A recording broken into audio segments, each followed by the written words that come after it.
tá? É um prazer enorme. Há muito tempo que eu gostaria de entrevistá-lo, saber da sua trajetória nesse caminho tão extraordinário que é o caminho da subjetividade, do inconsciente, sobre o enfoque, sobre o olhar desse maravilhoso mestre, desse teórico extraordinário que foi o Dr. Jung, né? Sim. Então, sou toda ouvidos. Muito obrigado. Eu que agradeço o teu convite. Estou aqui para conversar do que você quiser, do que você achar melhor, Norma. Então, podemos dividir em 3 etapas, pode ser? Como você quiser. Estou aqui à disposição. O menino Gustavo, o que o marcou para ir nessa direção, sendo que é muito nebuloso para o estudante, para o jovem, descobrir qual é a sua vocação, o seu talento. Depois, o caminho em si, como que foi a universidade, todo o caminho acadêmico. E o homem, o adulto, a maturidade, o que modificou-se, o que não modificou-se desse longo caminho do mundo psíquico? Sim. Então você quer, eu estou entendendo que você quer focar na minha pessoa, na minha trajetória pessoal, é isso, Norma? Exatamente, a sua história. Então, conte-nos a sua história. Você quer, já podemos começar e Sim, tudo? sim, sim. Ah, tá ótimo. Então, para começar, eu realmente gostaria de agradecer o convite, o interesse, né?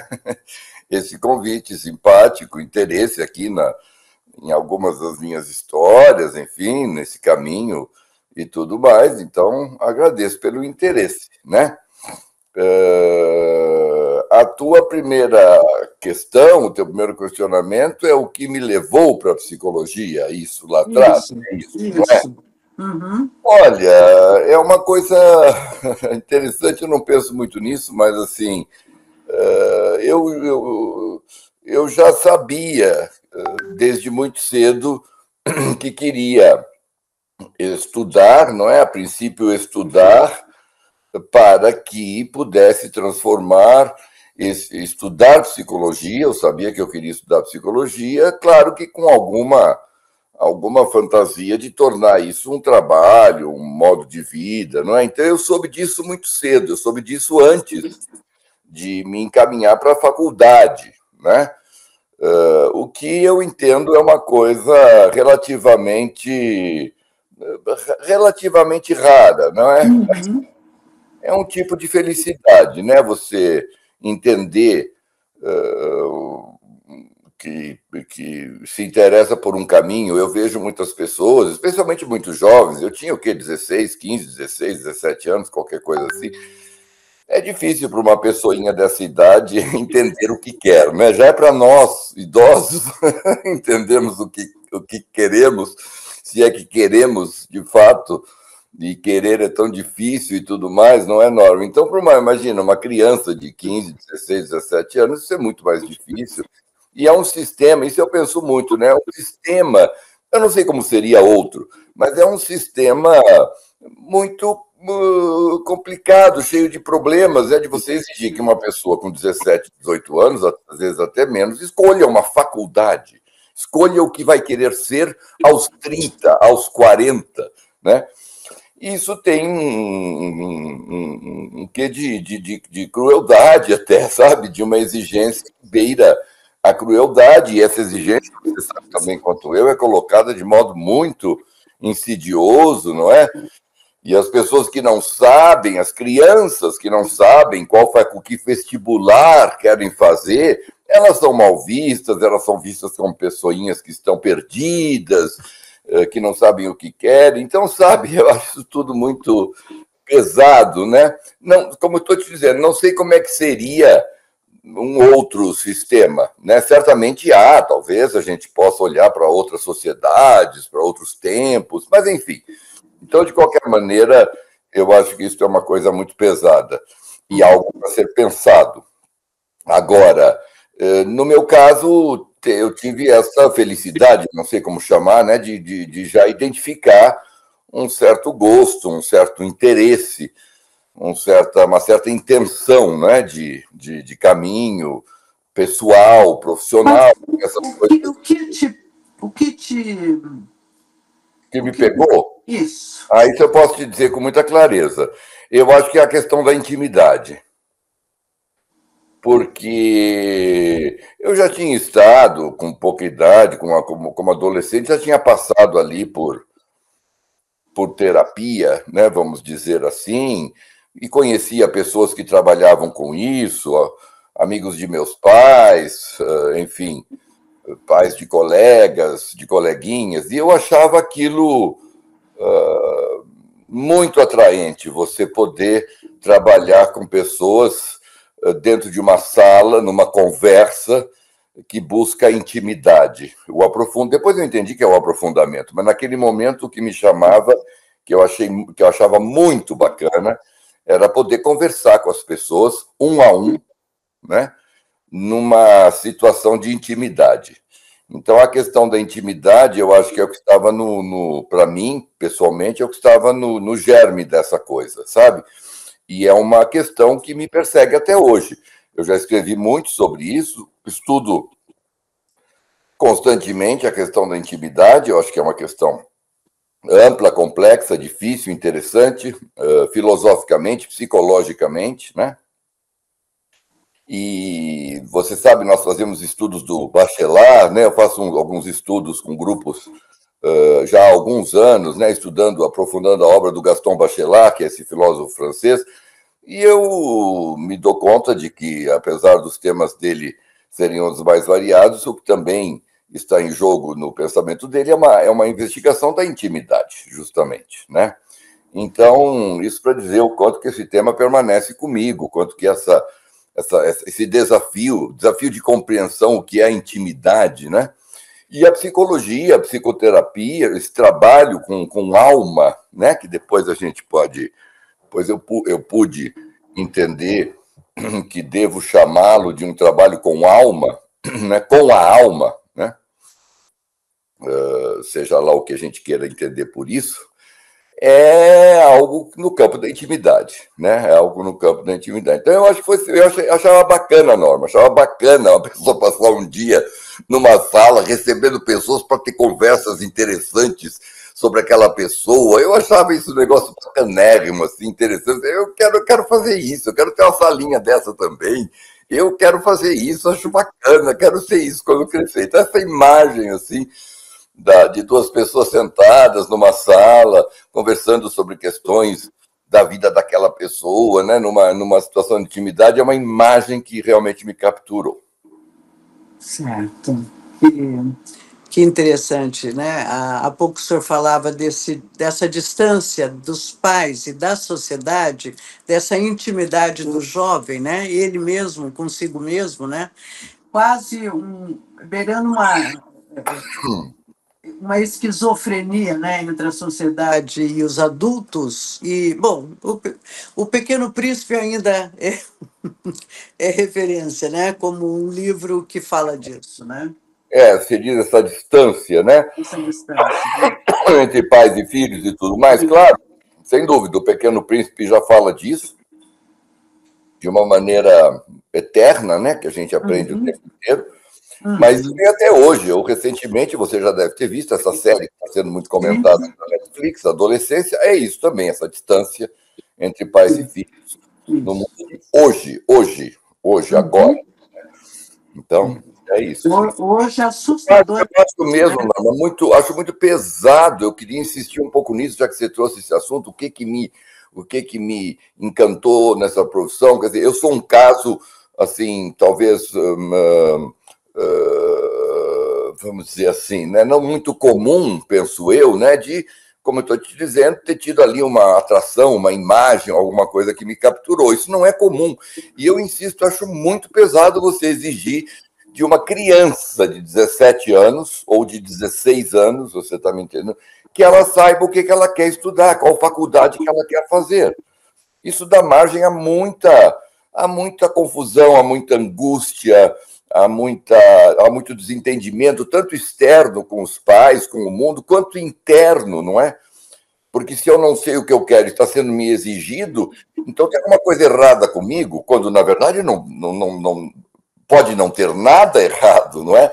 mas eu posso fazer uma leitura de que tem algo errado comigo, eu devia saber o que eu quero estudar, qual é o vestibular que eu quero fazer, não é mesmo? Então isso causa, a gente sabe, né? Trabalhamos com pessoas e sabemos o quanto que isto é violento, né? O quanto que isto é, de fato, muito perturbador e que acaba fazendo com que essas crianças se leiam de uma maneira muito errada. Ah, eu estou doente, eu estou errado, eu tenho um erro, eu tenho uma falha, eu não sei, eu sou uma porcaria aqui, eu decepciono meus pais e tudo mais. Enfim, né, é um assunto muito grave, na minha opinião, esse. Sim, sem dúvida. E aí, na sua, então, agora, já portando essa questão da tendência à sua vocação, porque é algo que te chamou, né, que Sim, você gostou. Então, creio que aí já estamos falando de vocação, de talento, daí a precocidade com que você vai identificar, e também pais atentos que não te atrapalharam, não te exigiram ser padre, não, fazer engenharia ou fazer a medicina, ou fazer algo para dar dinheiro, porque é creio que você verdade. também é de uma geração que meu pai, por exemplo, falava que eu ia ser pobre. Então, É, porque a opção é esperar marido ou não é? é. Então, eles também não te atrapalharam, né? Que é o que eu vejo muitos pais fazerem com filhos, já dando solução assim rápida. Faça administração, faça engenharias, você gosta de matemática, bom, enfim. É, Ok. desculpa te interromper, mas só para acrescentar, e quantos filhos, para resolver, entre aspas, esse assunto, vão na esteira dos pais? Então, o pai é médico, aí a menina ou o menino vai estudar medicina, porque o pai, o tio é médico, ou o pai é engenheiro, tem uma empresa, então vai lá estudar engenharia para trabalhar na empresa do pai. Nossa, quantos exemplos a gente tem disso, quando na verdade o menino ou a menina queria ser músico, sei lá, eu queria ser dentista, músico, filósofo, sei lá, qualquer coisa assim, né? Essa pressão faz com que também muitos jovens tenham a angústia de querer resolver essa questão com rapidez e vão ali para descobrir, depois de 30 anos, que não queria ser médico coisa nenhuma, que foi uma vida jogada fora, que ele queria ser músico, ele queria ser professor, você está entendendo? Né? Esses são exemplos, a gente conhece muitos e muitos exemplos disso. Né? Sem dúvida. É, além daqueles que, digamos assim, são voltados, colocados, né, no desespero dos pais, do desamparo, porque uma hora são finitos e não estarão mais aqui, são colocados o tempo todo para algum curso que traga dinheiro, dinheiro, Exato, dinheiro, aí exato. estão do amparo, né? É, Então, bom, então que bom, né, que tudo caminhou, a família certa, né? Me lembro o Hillman, o Código do Ser, né? Nasceu na família certa que não o te atrapalhou. que é uma meditação extraordinária de James Gilman sobre vocação, essa palavra que você usou muito bem há pouco. Sempre há uma vocação no sentido de um chamado, né? Um chamado para ser alguma coisa, o que implica fazer alguma coisa, o que, portanto, implica numa profissão, numa atividade, não é mesmo? Então, essa questão da vocação, isso está muito presente, é o tema, né, do livro do Hillman, no Código do Ser. Aprendi muito, recomendo muito esse livro, né, para esse momento. Então, uma vez já o caminho foi, na tua narrativa, foi um caminho já facilitado, não é? No sentido, não que você não tenha vivido as angústias próprias da adolescência. Porém, como que foi a faculdade, o mundo acadêmico? Aí o que você vai nos deixar como legado, né? Principalmente para aquele jovem que te tenha como um mito ou alguém a uma hora ele alcançar o voo que você fez, né? Sim. Olha, Norma, o que, que eu posso te dizer? Eu sabia, então, portanto, o que eu queria. Não digo fazer, né? Isso fica uma coisa muito pesada também. Eu já sabia por onde estava a minha curiosidade. Então, fiz um vestibular de psicologia na PUC de São Paulo, entrei, não é? E aí, claro, um mundo mesmo se descortinou, né? Aí eu cheguei em casa, né? Vamos dizer, entre aspas, né? Estava descobrindo e estudando as coisas que eu queria, que eu tinha curiosidade, né? No sentido amplo aí do termo, né? Tentando preencher, eu não sabia disso, claro, mas tentando preencher uma vocação, um chamado, né? Então eu fiz a PUC em São Paulo, foi excelente, era e ainda é, né? Estamos falando aí do final dos anos 70, né? 78, né? E acho que ainda é, né? Uma referência. Uma escola de psicologia em São Paulo, pelo menos, muito interessante, muito mais humanista, tudo mais, menos cientificista, não é? Então, ali eu pude entrar em contato aos poucos, né? Claro que é um contato relativamente superficial, porque faculdade é um supermercado, né? São gôndolas e gôndolas que você vai passando, né? Mas um contato inicial com aquilo que nós chamamos, que era o que eu queria, psicologia profunda, né? Porque eu queria trabalhar com psicoterapia, não é nem trabalhar com... Eu tinha essa curiosidade pela psicologia profunda, ou a psicologia do inconsciente, né? Como a gente diz, né? Então, aí tive um primeiro contato com psicanálise, com os professores, fazia grupos de estudo, comecei a fazer análise freudiana, bioniana, para você ter uma ideia, né? Era uma coisa muito interessante naquele Qual momento. era o grupo da PUC que eu também me sinto bioniana, tá? Qual grupo da PUC que trazia Bion? Eu não me lembro. Isso eu não me lembro, Norma. Eu não me lembro porque só foi um período curto, 1 ou 2 anos, porque logo eu descobri o Jung, logo vieram os cursos de psicologia analítica e eu fui apresentado ao Jung, e aí eu falei assim, bom, Sim. é isso aqui que conversa comigo, é isso que eu estou achando mais legal. E aí comecei a estudar e tudo mais, não é? Que foi o que me levou depois, quando eu me formei na PUC, imediatamente eu emendei num mestrado em Nova York, não é? Numa escola interessante que chama-se The New School for Social Research, de Nova York, mas é uma escola independente que tem uma trajetória muito interessante, é uma escola de vanguarda. Desculpa, ela é ligada à Colômbia, não? Não, a NYU, a New York University. Mas é independente, é uma escola independente. Sim. E ela tem uma história linda, não vou nem entrar muito aqui, mas ela recebeu, né, durante a guerra, os intelectuais emigrados, né, da perseguição da guerra, do nazismo, essa coisa toda, não é? Então, por exemplo, Hannah Arendt deu aula lá, tem vários nomes, né? Harold Bloom, tive aula com Harold Bloom e tudo isso aí mais antigamente, né? Acho que nos anos 40, 50. Então, sempre foi uma escola uma faculdade, né? Muito de inovação, palavra horrorosa, né? Essa que está tão na moda hoje, mas de vanguarda, vamos dizer assim, né? De vanguarda, que acolheu intelectuais fugitivos da guerra, não é? Dos Estados Unidos e tudo mais. Então eu sabia dessa história, tinha algumas indicações e tudo mais. Aí estou falando dos anos 80, né? Estou falando aqui muito mais recentemente. Desculpa, só dentro da contemporaneidade, né, historicamente, aqui no Brasil você fez faculdade na época dos militares, é isso? Sim. Eu entrei na PUC com 17 anos, Norma, em 1978.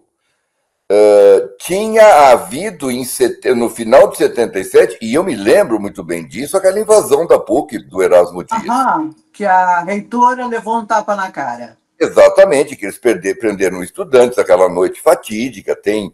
Erasmo Dias, né? Eu acho que era o Erasmo Dias, exatamente. Então, estava no auge, estamos falando de 77, 78, estávamos no auge do regime. Creio que nós estudamos na mesma fase na PUC. Eu fiz história antes de fazer psicologia. Olha que legal. Que legal. Então, sim, anos de chumbo, né? Eu acho que é Geisel, né? 77, eu acho que ainda é Médici, se não me engano, eu não tenho muito memória. Linha dura, bem dura. Linha dura, né? Exatamente. E quando eu saí do Brasil, em final de 81, começo de 82, para ser mais preciso, ainda era ditadura e tudo mais, né? Tá. Aí vai para lá que vem da influência das guerras, né? Eu quis estudar nessa escola porque era uma escola de vanguarda. Eu conhecia, tinha professores na PUC, eu tive professores que tinham estudado lá, eu tinha referências e tudo mais. Eles tinham um mestrado de psicologia muito interessante, muito aberto, e eu quis fazer isto. E também porque eu estaria em Nova York, onde há também uma fundação C.G. Jung, onde eu poderia, paralelamente, fazer uma formação em psicologia junguiana, né? Então foi isso que eu fiz. Eu matei 2 coelhos numa viagem só, vamos dizer assim. Mas acho muito rico o que você está nos trazendo, principalmente para o estudante que vê um mundo tão enorme e ele tão pequenininho, como que esses berços, uma boa universidade como é a PUC, dentro daquilo que é o teu talento, que você se sente evocado, né? A tua evocação vem e você vai parar no centro do mundo, porque eu acho que Nova York é o centro do mundo, te põe como um cidadão historicamente situado no mundo. Não tem como escapar. Assim, Norma, isso inegavelmente, sabe? Eu tive essa oportunidade, porque nasci numa família burguesa, em São Paulo, com pais. Se bem que eu fui para os Estados Unidos com bolsa, né? Eu fui com bolsa do CAPES, né? Que naquela época era muito boa, porque eles pagavam a faculdade, a tuition, pagavam tudo e ainda davam um dinheirinho mensal para você viver. Então, meu pai, que podia e estava completamente disposto a me ajudar, e me ajudou, claro, muito, sempre, mas havia essa questão que eu tinha conquistado por mim mesmo ali e tudo mais, né? Agora, claro, sim, eu tive essa condição, que é uma condição especial, que é uma condição, vamos dizer, possível pela grana, né, Norma? Pela grana. Tem que ter nessa posição, está no centro do mundo, numa universidade incrível, com acesso à informação, a professores, a bibliotecas, né? Eu tenho consciência, já tinha na época, a consciência do extraordinário disso, especialmente para um rapaz, um estudante latino-americano, vindo do Brasil, um país pobre, na época era mais pobre ainda, você está me entendendo? Claro, eu sempre tive essa consciência. Um rapaz tupiniquim, né? É uma condição de privilégio, Norma, é uma condição de privilégio. Eu tinha o compromisso de aproveitar o privilégio, eu tinha consciência do privilégio e a demanda de aproveitar o privilégio, mas eu tinha consciência de que era um privilégio, com certeza. Sem dúvida, sim. A maturidade, né? Por saber que essa era a oportunidade, né? Essa era a oportunidade, eu tinha que aproveitá-la, e é uma oportunidade para muito poucos. Eu sabia que era uma oportunidade raríssima. Sem dúvida, sem dúvida. Uma grande oportunidade. Então, mas voltando agora mais para... Nós estamos caminhando da sociologia, do momento histórico que vivemos, né? O país, o mundo, né? Mas eu quero entrar mais no mundo psi, né? Jung, Freud, Bion, você só está falando de monstros sagrados. Falta um. Vai entrar o mais monstruoso de todos na minha vida, James Hillman. Hillman. Imagina, só monstros, né? Só gente que veio, que cumpriu para que veio com galhardia. Eu lhe pergunto, por que Jung? O que, falando da intimidade, Gustavo, o que pensou Jung e não e Hillman, e não Freud, e não Bion? É uma resposta difícil, eu não tenho total consciência de parte dessa resposta para mim ainda é inconsciente, mas posso te dizer algumas coisas. Eu vinha de uma formação em psicanálise, como lhe falei, grupos de estudo com professores, com tudo, leitura do Freud, leitura de Melanie Klein, muita leitura de Melanie Klein e tudo mais, não é? E Bion depois, análise bioniana e tal. Aí, o que eu não sei te dizer direito, mas o impacto do Jung, o Jung me pareceu uma mente mais aberta, mais pronta para responder às questões contemporâneas do século, estamos falando do século XX, né? Eu acho que isso ainda é mais verdadeiro para o século XXI, mas nós estamos falando dos anos 80 aí, né? Então, e o escopo do pensamento, sabe? Essa simples história, que não é tão simples assim, de você considerar um inconsciente pessoal e vir o Dr. Jung e dizer, olha, tem alguma coisa além disso que a gente pode chamar de coletivo, inconsciente coletivo, e aqui você tem imagens que são universais, a gente vai chamar de arquetipos, né? Arquétipos. Isso fez muito sentido para mim, isso abriu a minha cabeça. A etnia da sua família, desculpa te interromper um segundo, a etnia e a religiosidade da sua família era qual? A etnia europeia, né? Portuguesa e italiana, né? Ah. Somos colonizadores, somos estrangeiros, somos brancos europeus, né? E a religião não havia uma nota muito formal de religião, embora fosse o catolicismo, o cristianismo católico, né? Mas não havia uma nota na minha casa natal de prática religiosa. Havia uma prática de espiritualidade, de entender os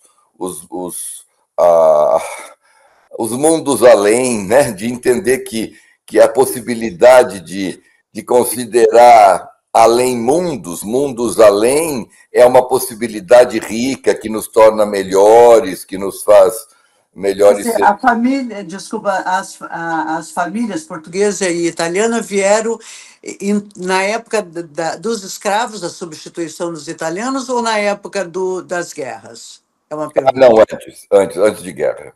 Antes das guerras. Então, na época dos escravos. Século XIX, né? Tá. Começo do século XX, mais século XIX, sim. Vieram como trabalhadores e também numa época que tinha na Europa uma grande influência de Allan Kardec, a espiritualidade imensa que se movimentava.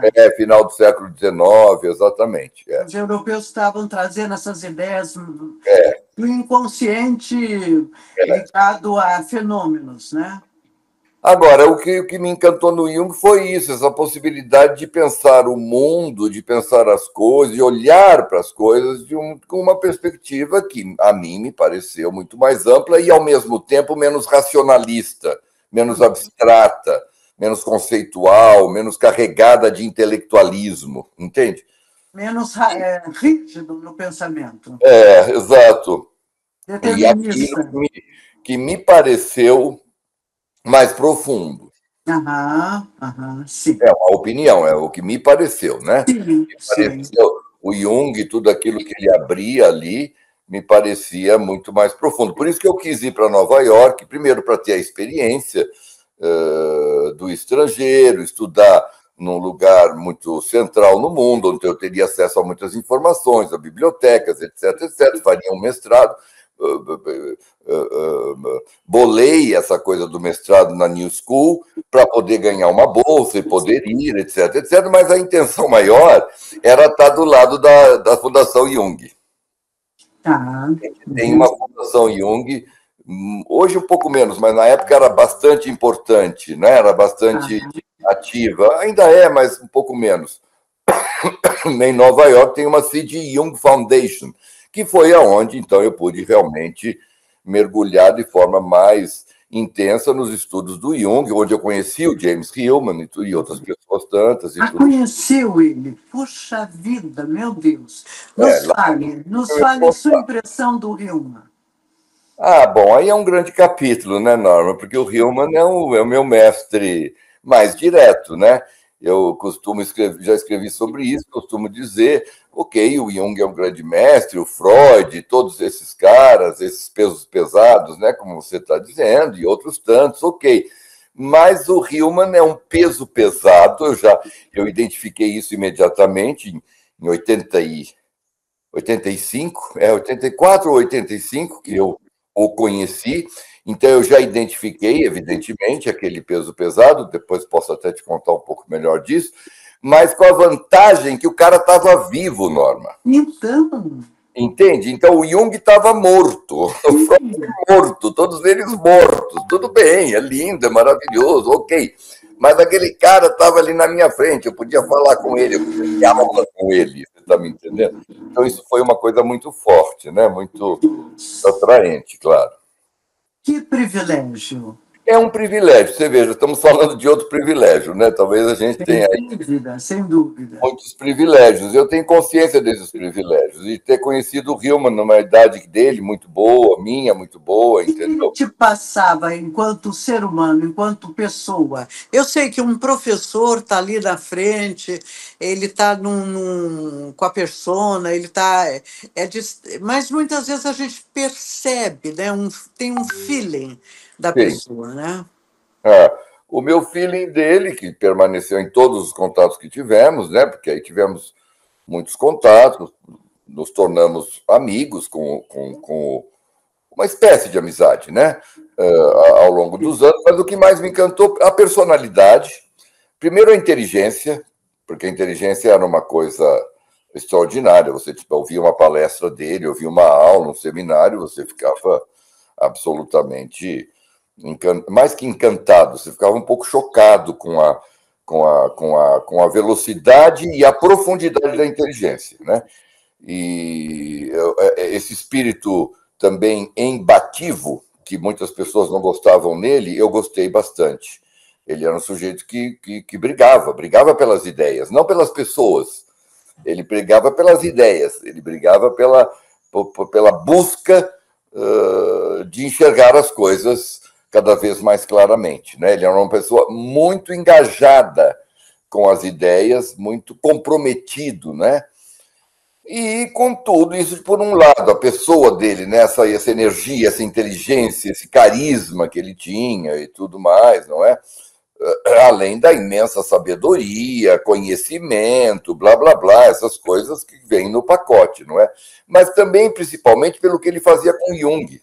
Eu costumo dizer que ele salvou o Jung para mim, porque os junguianos, sabe, o Jung é uma coisa, mas o ambiente junguiano é outra. Eu não vou nem me estender muito nisso, e a compreensão que muitos dos ambientes junguianos têm de Jung é uma compreensão, a meu ver, um tanto enviesada, um tanto limitada, enfim, nem vamos entrar nisso porque é muito complexo e exigiria muito tempo. Mas o que o Hillman fazia, para mim, né, Norma, é uma leitura do Jung que me agradava, que punha, a meu ver, os pingos nos is.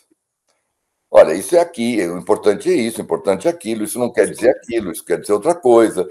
Não é isso que o cara falou, o cara está falando isso aqui é interessante que Jung tenha falado, porque nos permite aí, então, pensar blá, blá, blá, e ele avançava, né?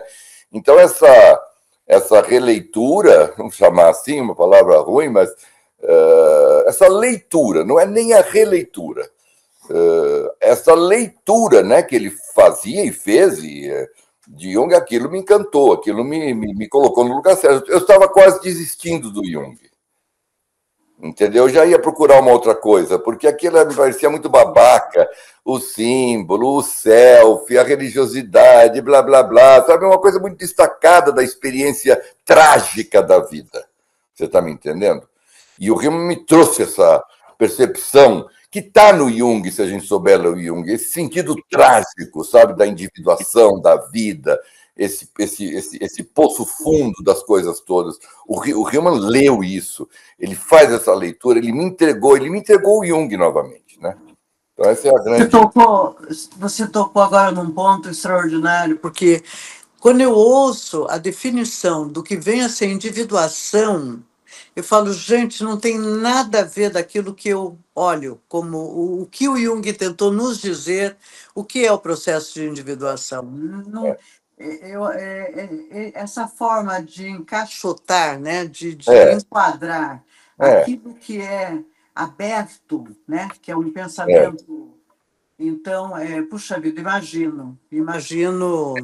Porque eu descobri o Hillman, eu estava fazendo um dos cursos do mestrado, né, na New School, era dado por uma pessoa que depois até foi minha analista também, uma mulher extraordinária, Rebecca Owen. E ela dava um curso, veja bem, ela dava entre os cursos que a gente fazia, né, do mestrado, o dela chamava de Psychoanalytic Vision, a visão psicanalítica. Era um semestre e ela lia conosco 3 livros. O Mal-Estar na Civilização, do Freud, o primeiro livro. O segundo livro que ela pedia para a gente ler e que ela discutia, dava aula, era do Jung, Two Essays on Analytical Psychology, é o volume 7 das obras completas, né? Então era Freud, Jung, e ela dava um terceiro livro de um sujeito que eu não conhecia, que chamava-se James Hillman. E o livro chamava-se Revisioning Psychology, Revendo a Psicologia, que mais tarde tive a felicidade de traduzir para o português do Brasil. Então nós lemos o Freud ali, era uma coisa interessantíssima, ela era uma mulher extraordinária, aí depois lemos o Jung e tal, não sei o quê, ela era mais junguiana, e aí comecei a ler aquele treco ali que ela tinha dado, o terceiro livro da bibliografia, Revendo a Psicologia, Revision in Psychology, James Hillman. Pronto, aí pá, explodiu a coisa, entendeu? É um trabalho extraordinário. Ele, para mim, define o que é junguiano, entendeu? Eu acho que os junguianos são divididos entre antes e depois deste livro, enfim, né? É um livro. E logo em seguida ele estava dando alguns seminários na Fundação Jung e tudo, então eu já pude ir atrás de ter aulas com ele, de conhecê-lo pessoalmente, então essa coisa casou, né? Mas o meu primeiro contato com ele foi lendo o livro Revendo a Psicologia no mestrado na New School. Aquilo foi uma explosão, a maneira como ele ali justamente resgatava o Jung, avançava as coisas junguianas, a seriedade, a inteligência e mais, o intelectualismo. Não o academicismo, porque o Jung é acadêmico no sentido chato, mas ele é um intelectual, isso me encantou muito. Um homem que pensa o que pensa as ideias que tem, sabe? E isso eu sentia falta nos junguianos. Os junguianos vão muito para o outro lado, mais irracional, mais do sentimento, blá, blá, blá. Ok, muito importante também. Mas me faltava, eu tinha uma sede de ter um intelectual junguiano de um porte potente, né, robusto. Eu encontrei isso no Hillman. Nunca mais larguei a mão dele. Eu creio que foi. Você agora me ajudou a definir o que eu penso a seu respeito quando eu leio algo teu. Sim. Né? Tem algo aberto da intelectualidade que te leva. Não sai totalmente fora do enquadre. Né? Porque nós estamos falando. É uma coisa que eu persigo também, que eu vejo, via e vejo, né, no Hillman, e por isso a importância dele no meu caminho, e como um guia, como um mentor, né, ele se torna aquilo que eu poderia chamar de um mentor, né, que é uma coisa que eu também busco, que é essa intelectualidade, entendeu? Não no sentido pequeno, acadêmico, racionalista, cabeção do termo. Não estou falando no sentido cabeção do termo. Estou falando no sentido de você poder pensar as coisas, não é mesmo? Com profundidade, com clareza, o pensamento que liberta as ações, que te liberta para a vida, você está me entendendo? Pensamento libertário, que muitos pensadores têm, enfim. Eu acho que o Hillman tem isso na psicologia profunda, na psicanálise, né, na vertente junguiana. Ele tem um pensamento que é tão potente, tão robusto, que ele liberta. Ele abre a cabeça, ele liberta, ele te faz enxergar as coisas de um outro jeito. Isso eu acho muito encantador. Achei nele, busco isso em alguma medida, né, na minha pequena medida aqui, eu busco isso também, não é? Em alguma proporção aí, não é mesmo? Então eu acho isso muito importante, muito interessante, sabe? Sim, sem dúvida. O Jung fala, né, que pensar não é simples, não é fácil, né? Não é fácil. Tem um livro do Hillman, que na verdade é uma entrevista com uma italiana muito interessante, a Silvia Ronchi. Eles fizeram um livro, ela faz perguntas, como nós estamos fazendo aqui. Ela faz várias perguntas, eles se sentaram e depois transcreveram a conversa. É muito interessante sobre o que eles falam. Claro que ela tinha um roteiro de temas, é uma conversa mais sobre ideias, tá? Não é uma conversa pessoal, assim. E o título que eles deram é O Prazer de Pensar. O Prazer de Pensar. Então, eu gosto muito desse título, porque esse título me diz que pensar pode ser prazeroso. Há um prazer em você pensar o mundo, pensar a si mesmo, pensar as coisas, né? Entreter ideias, né? Isto nos faz caminhar, não é? Nos faz... Enfim, então, esse título me agrada muito, acho um achado, assim. O prazer de pensar. Sem dúvida, o prazer do conhecimento, mas não esse conhecimento didático acadêmico, e sim de fazer a apreensão de algo que está vivo, né, e que é novo, né? Que está vivo, que é novo, que renova, que nos mantém vivos, ligados na vida, né? E ser o porta-voz disso, né? O que capta isso, né? Então, eu gostaria também de fazer algumas perguntas que são muito viciadas e as respostas são muito enquadradas, mas que é para levar as pessoas comuns, as pessoas que não são da área psi, a pensar, né? Exatamente pegando uma carona no que já estamos falando, né? Continuando ainda dentro um pouquinho de Jung, porque Jung, por que é chamado de psicologia profunda o trabalho de Jung, sendo que ambos, tanto a psicanálise como a analítica, vai se debruçar, se inclinar para o inconsciente? Por que a do Jung é chamado de análise profunda ou psicologia profunda? Olha, Aproveitando, desculpa, já deixo a pergunta para o leigo, a pessoa comum que não é da nossa área. O que é o inconsciente, doutor Gustavo Barcelos? essa pergunta é ótima, é muito boa, te agradeço a pergunta. Primeiro vou falar da coisa da profundidade, né? Psicologia profunda. Isso é uma maneira que tivemos, né? Que tiveram os pioneiros, né?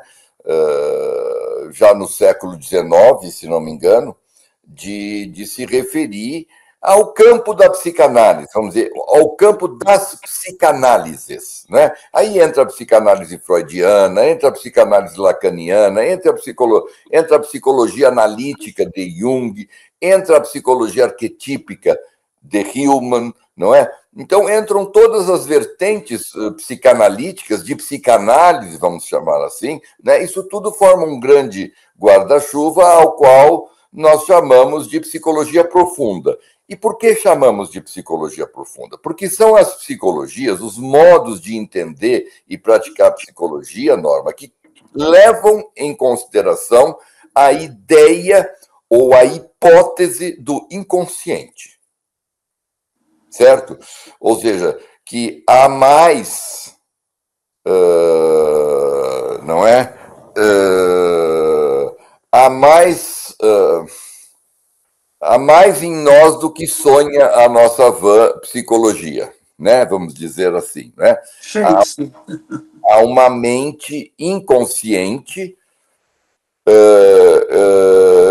que talvez, né, para muitas dessas psicologias que estão aí nesse guarda-chuva, há muitas compreensões de que essa mente inconsciente é mais importante do que a consciente. A mente consciente é o que nós chamamos de ego, é aquilo que eu sei do que eu gosto, o que eu penso, onde eu quero ir, qual foi a minha história, o que eu me lembro, blá, blá, blá. Aquilo que eu sei de mim é a consciência, né? Vamos dizer, o ego, né? Vamos dizer assim, né? Então, essas psicologias que a gente chama de profunda, Norma, elas justamente levam em consideração a existência de uma mente inconsciente que, aí o mais importante, que influencia significativamente, de modo significativo, a mente consciente, aquilo que nós somos, fazemos, pensamos e tudo mais, né? Então, isso é o que nós chamamos de psicologia profunda, aí entram todas essas vertentes, não é? E isso é interessante que a gente diga, porque para o leigo, né, mesmo para nós da própria psicologia, não nos damos conta disso com muita facilidade, de que aquilo que é chamado de psicologia, nas universidades, nas faculdades, nos institutos, blá, blá, blá, não é essa. Não, isso aí tudo isso aí que nós estamos falando, das psicologias profundas, é uma banda um pouco, vamos dizer, marginal ao que é psicologia, né? Se você entrar numa faculdade de psicologia, seja no Brasil, seja fora do Brasil, uma grande faculdade de psicologia, em Stanford, por exemplo, se entrar e pegar o primeiro professor e perguntar o que é psicologia, a resposta certamente será: psicologia é o estudo do comportamento do homem. Para nós, da psicanálise, da psicologia profunda, ela não é o estudo, ela não é do comportamento e nem propriamente do homem, entende? Então, são definições muito diferentes. Mas você pergunta o que é o inconsciente, não é isso? Isso. Eu depois de muito estudo, né, Norma, essas coisas que a gente estuda sempre e tudo mais, ouve os mestres, estuda os mestres e pensa sobre o que eles dizem, elabora, processa. Eu tenho para mim hoje, né, de uma forma mais ou menos clara, de que o inconsciente, primeiro, não é um lugar. Primeiro, a gente não pode falar, a meu ver, vou te dar, você está perguntando a mim, vou lhe dar a minha. Por favor. O inconsciente não é substantivo. O inconsciente, como uma coisa positiva que existe em algum lugar dentro de mim, ou fora de mim, ou na nuvem, ou sei lá eu aonde. Inconsciente, para mim, é uma palavra que tem que ser usada, rigorosamente falando, como adjetivo. Ou seja, é uma palavra que caracteriza alguns eventos, algumas realidades. Então, alguma realidade pode estar inconsciente. Eu não estou consciente dela. Ela está inconsciente. Então, inconsciente é aquilo que eu não sei, que existe, que eu posso vir a saber, que eu posso não vir a saber, que eu posso entender com os mestres, que influencia aquilo que eu sei, né? E a maneira como eu me comporto na vida e tudo mais, né? Então, eu gosto de pensar o inconsciente, Norma, de uma forma muito simples, como um qualificador de eventos, entendeu? A minha relação com a minha mãe tem aspectos que são inconscientes, que eu não sei quais são. Podem vir à tona, se vierem à tona, muito bem, eu acho que enriquece a minha consciência, eu posso fazer um esforço para transformá-los em consciência, não é mesmo? Mas é fundamentalmente uma qualidade dos eventos. Essa é a minha compreensão. Maravilhosa a sua definição. Me veio muito também um pouco, me lembrou Lacan, né? Quando ele fala do outro, né? Sim. Quer dizer, o outro que me habita, aquilo que eu não sei de mim e que toma forma e define o rumo do meu destino, do meu amanhã. Perfeito. Eu acho que é bem por aí, não? Assim, aquilo que eu não sei de mim, porque eu posso ter uma atitude mais ingênua que diria: aquilo que eu não sei de mim não existe, porque só existe aquilo que eu sei de mim. Só a minha consciência. Eu sou senhor na minha casa. Isso é pré-freudiano, né? Porque o próprio Freud veio dizer que a gente não é dono da própria casa. E uma outra atitude é dizer: aquilo que eu não sei de mim existe. Existem coisas que eu não sei de mim, né? Isso vai lá atrás, né, Norma? Na própria questão, você sabe, o famoso texto do Jung, do Freud, não é, que eu não me lembro agora, que ele fala os 3 golpes da humanidade, né? O Copérnico, o Darwin e ele, o Freud, né? Quer dizer, quando ele postula, né, a hipótese do inconsciente para dizer muito claramente que nós não somos donos na nossa casa. Sim, sem dúvida. Né?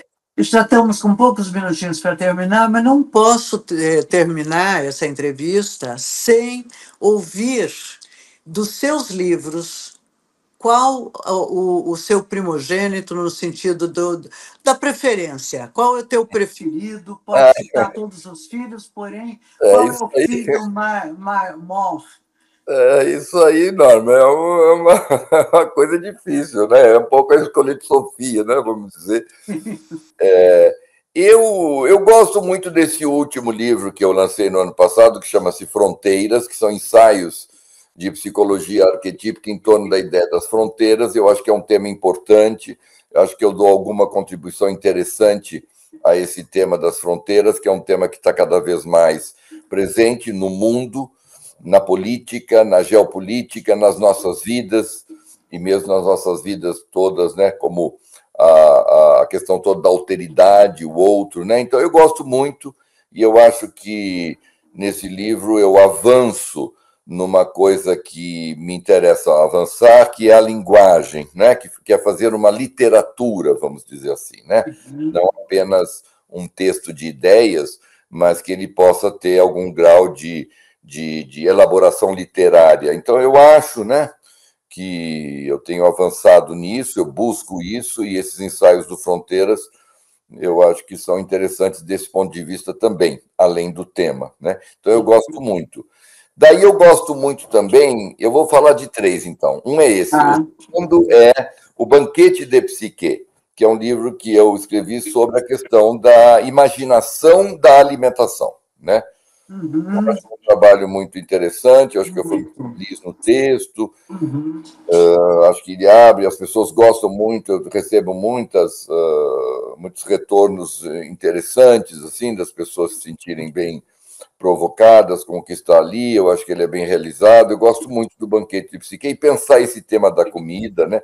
Não no seu viés dos transtornos alimentares, que isso a gente já tem muita e boa literatura, especialmente na área junguiana, e a gente tem muito boas coisas, né? Mas não nos transtornos alimentares, a imaginação da alimentação, né? Então, eu gosto muito daquele livro. E aí tem um terceiro que eu acho que talvez seja o mais importante, vamos dizer assim, entre aspas, pela sua contribuição teórica, que é sobre o irmão, sobre o arquétipo fraterno. Esse é maravilhoso. Eu destaco este livro. Eu acho que ele tem uma contribuição original no campo da psicologia, especialmente da psicologia junguiana, né, arquetípica, que é pensarmos esse eixo horizontal, né? Nós estamos sempre pensando um eixo vertical, que é muito importante, pais e filhos, consciente e inconsciente, em cima e embaixo, ok. Autoridade, relações assimétricas, isso tudo é muito importante. Eu mesmo escrevi um livro sobre paternidade, que é o Zeus, enfim, né? Então, é muito importante, mas há uma necessidade, eu acho, intrínseca, né, em nós, na sociedade, na própria psicologia, de pensarmos, de avançarmos na compreensão do eixo horizontal, sabe, Norma? O sentimento fraterno, da fraternidade. O arquétipo fraterno, né? Essas relações não hierarquizadas, né? De horizontalidade, relações simétricas, né? Isso é uma grande encrenca para nós todos, né? É o que a gente vê aí no mundo, entende? Sem dúvida. E os ciúmes e a inveja dentro das casas, né? E as guerras entre os países, a não cooperação, tudo mais, né? Sem dúvida. Esse é um grande livro, sem dúvida, imperdível. Depois, fazendo uma análise nessa conversa rápida nossa, o que você poderia falar? Puxa vida, não falei de tal coisa, que isso não posso fechar essa entrevista sem tocar. Puxa, Norma, não sei te dizer nesse momento, nós tocamos em tantas coisas, né? Falamos de tantas e de tão diversas coisas, não é?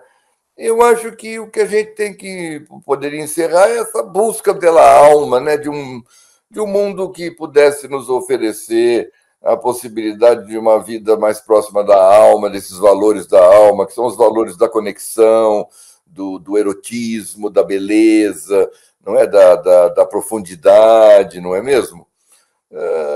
Quem sabe emendando, né, esse índice de depressão que nós temos, esse índice de suicídios que nós temos nos adolescentes, segunda causa morte mais comentada de suicídios por adolescentes, quer dizer, seja essa questão que você nesse momento toca, né? Sim, a depressão, a gente tem uma compreensão de que ela é um chamado da alma, né? Nós vivemos numa... Isso é uma compreensão que está no Hillman, está nos vários vários teóricos, né, várias pessoas que pensam sobre isso e tudo mais. A depressão é um chamado da alma, ela é uma defesa contra uma sociedade, um modo de vida, melhor dizendo, maníaco, né? Que enfatiza velocidade, superficialidade, consumo, viagem, deslocamento rápido, pressa, não é excesso de informação. Nós vivemos um mundo, né, vivemos um estilo de vida e nos é exigido que vivamos dessa forma, não é? E aí deprimimos, claro, né? Graças a Deus. Graças a Deus, exatamente. Desse ponto de vista, a depressão é uma bênção, entre aspas, evidentemente, porque é muito doloroso, a gente sabe disso. Vamos romantizar a depressão. Sim, por favor, sim. Por favor. Mas ela é uma defesa, ela é um chamado da Ela é um alma. grito, né? O que tem é a alma, né? Ela é um grito. Ela é um grito de alerta, para ecoar aqui o Gonzaguinha, ela é um grito de alerta, ela é um grito de atenção, não é isso? Tanto como fenômeno social, quanto na vida, porque se eu me deprimo, pode muito, não necessariamente, mas pode ter a ver como uma reação a um estilo de vida maníaco, né? Tá ótimo. Doutor Gustavo, sem palavras. Aprendi horrores agora, que coisa maravilhosa, meu muito obrigado. E fica aqui minha casa sempre à disposição do que o senhor precisar, desculpa pelo senhor, do que pelo respeito à sua intelectualidade, Por favor. Muito obrigada mesmo. Eu que agradeço, Norma, uma delícia a oportunidade da gente falar essas coisas. Gostei muito de conversar contigo, te agradeço mesmo o convite, foi muito bom. E quando quiser, estou sempre pronto para conversas interessantes com pessoas interessantes como você. Muito obrigada, tá? Tchau.